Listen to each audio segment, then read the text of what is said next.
Hey, what's up, guys and gals? Hopefully, you're having a wonderful day or night, depending whatever time you're watching this. And boy, are we in for a treat, as today we will be covering the Black Ops 6 beta.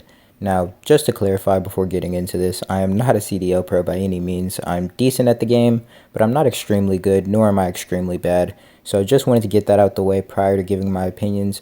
And boy, do I have a lot of opinions. I ended up grinding to level 30, which was the level cap for the beta.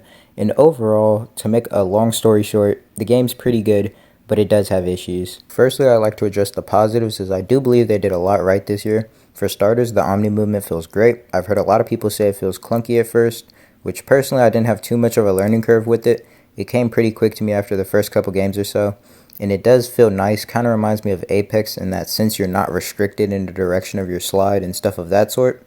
I will say though that it does look like you're not going to be using that dive too much, as it seems kind of redundant in a lot of cases. Like, sure, it looks cool and you can catch people off guard with it sometimes, but for the most part, I think the real skill gap is going to come in with how you utilize the omnidirectional slide. Like, for example, sliding sideways, then pre-firing a corner or some shit like that. As for the weapons, they're pretty good this year. Not too much visual recoil or recoil in general for that matter. And a lot of the weapon attachments have no penalties to said weapon, so that's pretty nice. You don't have to go through the constant rigmarole of damned if I do and damned if I don't on attachments. You could just slap whatever boost to certain stats you want without having to worry you're ruining something else in the process. And overall, I think that's a good change, but I'm interested to see how that'll affect the Warzone loot pool, because obviously you have a lot of weapons where your attachments will affect your ADS speed, it'll affect your movement speed, stuff of that sort. And when you have these Black Ops 6 weapons where most likely their meta loadout will not involve any negatives, I'm interested to see how that will be balanced. Next, to address pacing, as that's a big portion of how the game plays, and it is fast. Definitely not like Modern Warfare 2019 or Modern Warfare 2.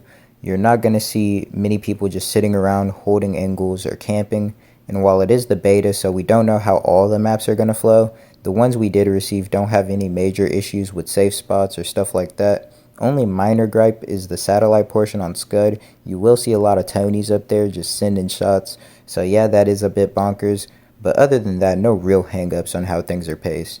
To provide more information about the maps, they're pretty good. We haven't received anything outstanding so far, but nothing just outright bad either. I think the developers stated we won't be receiving any large-scale maps this game, which personally I don't see an issue with, but I don't know, maybe some do. I do like the art direction a lot. Obviously, this game's set in the 90s, so you have those maps like Rewind, where it's a play on old strip malls and VHS stores. So nice to see some creativity with the setting. Definitely reminds me of Cold War in that sense, which, of course, since it is a Cold War sequel made by the same developers over at Treyarch. But hopefully they move forward and continue to improve as we receive the full game. And to give a quick map ranking, Scud 5, Derelict 4, Babylon 3, Rewind 2, Skyline 1. Don't question me. Now, to start getting into the negatives and the things I don't like, the spawns. They're pretty bad, especially over on Babylon, and obviously you're going to have some issues with spawns on maps that small, but still, I shouldn't have repeated scenarios where I turn a corner to a whole team respawning at the same spot. It just shouldn't happen as frequently as it does, even on a small map, and while it is better on the big maps, it's definitely still not great.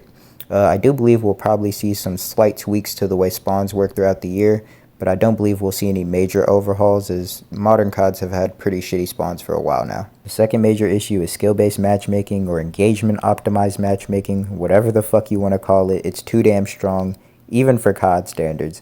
And I know I said earlier I'm not the best, nor am I the worst, but goddamn does it feel like I'm fighting for my life almost every other lobby, and it's ridiculous. I shouldn't feel like I'm playing against the fucking FaZe lineup in a casual match where I'm trying to, big surprise, enjoy myself. And while I do understand by this point it's a one-sided conversation between the community and Activision on the subject of skill-based matchmaking, I do hope we can see it toned down a bit. But obviously, it's not going to be removed, so hoping for the lesser of two evils, I guess. Next, I'd like to cover the connection issues, and while it isn't as important as my prior gripes, I do believe it should still be addressed, as boy does this game run shitty at times. And I don't know if it's an issue with my internet, but I doubt it, as I don't really face these issues with any other games, including other COD titles, and many others have encountered the same issues it seems, so hopefully the packet burst and stuff of that sort can get fixed. Lastly, this issue isn't major by any means. In fact, I do believe the developers over at Treyarch stated they changed this once the full game is released, but the amount of XP required to level up guns needs to be reduced. It takes way too long and slows the progression to a crawl.